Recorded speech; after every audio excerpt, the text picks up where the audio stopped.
Hello guys, നിങ്ങളിപ്പോൾ കാണുന്നത് ഒരു 8 പീസ് ഭരതനാട്യം സെറ്റാണ്. ഇത് ഉണ്ടാക്കിയിരിക്കുന്നത് ബ്ലാക്ക് മെറ്റലിലാണ്. സോ ഇതിൻ്റെ ഓരോ പീസ് ഞാനെടുത്ത് പറയാം. ഇത് ഒരു wonderful combination of green and red stone ആണ്, with pearl and white colour stone. ഇതിലിപ്പോൾ ഒരു കുടുക്കിയാണ് വരുന്നത്. ഇത് നടരാജ വിഗ്രഹം നടുവിൽ വെച്ചിട്ട് അത് ലോക്കറ്റ് ആയിട്ടാണ് വരുന്നത്. ഇതിൻ്റെ താഴെ ഇടുന്നത് ഒരു നീട്ടിമാലയാണ്, മുല്ലമുട്ട് മാലയിലാണ് ഈ ഒരു കോമ്പിനേഷൻ വരുന്നത്. ഇപ്പോൾ ഭയങ്കര ഡിമാൻഡാണ് ഇതിന്. ഒരു ഡിഫറെൻറ്റ് ടൈപ്പ് ഓഫ് സ്റ്റൈലാണ് ഇത് ഇട്ടിട്ടുണ്ടെങ്കിൽ. അതിപ്പോൾ ഭരതനാട്യത്തിന് മാത്രമല്ല, നമുക്ക് വേറെ ഡാൻസ് ഫോംസിനും ഇത് യൂസ് ചെയ്യാം. ഇത് ജുംക്ക വരുന്നത് ഈ ഒരു ഇതിനോട് കണക്ട് ചെയ്യുന്ന ഒരു പാറ്റേൺ ആയിട്ടാണ് വരുന്നത്. നോർമലി നമ്മൾ ഭരതനാട്യത്തിന് യൂസ് ചെയ്യുന്നത് പോലെ തന്നെ. പിന്നെ ഇത് നെറ്റിച്ചൂട്ടി, സൂര്യൻ, ചന്ദ്രൻ, ഉച്ചിപ്പൂ, ഇങ്ങനെ ഒരു സെറ്റ് വരുന്നുണ്ട്. പിന്നെ ആസ് യൂഷ്വൽ 2 നോസ്പിന്നാണ്. പിന്നെ അരപ്പട്ട വരുന്നത് ഈ ഒരു കോമ്പിനേഷനിൽ തന്നെയാണ്. ഈ ഒരു നടരാജ വിഗ്രഹം വെച്ചിട്ടുള്ള ഒരു കോമ്പിനേഷനാണ്. ഇതിൻ്റെ ഒരു ടോട്ടൽ കോസ്റ്റ് എന്ന് പറയുന്നത് 4000 ആണ്. നിങ്ങൾക്ക് എത്ര പീസ് വേണമെങ്കിലും നമ്മളതിൽ അവൈലബിൾ ആണ്.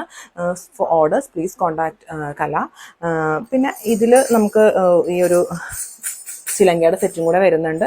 സോ ഒരു ഫുൾ കോമ്പിനേഷൻ ആണ്, ഇതിലൊരു ഓർണമെന്റിന്റെ ഫുൾ കോമ്പിനേഷൻ ആണ് നമ്മൾ ക്രിയേറ്റ് ചെയ്തിരിക്കുന്നത്. So thank you.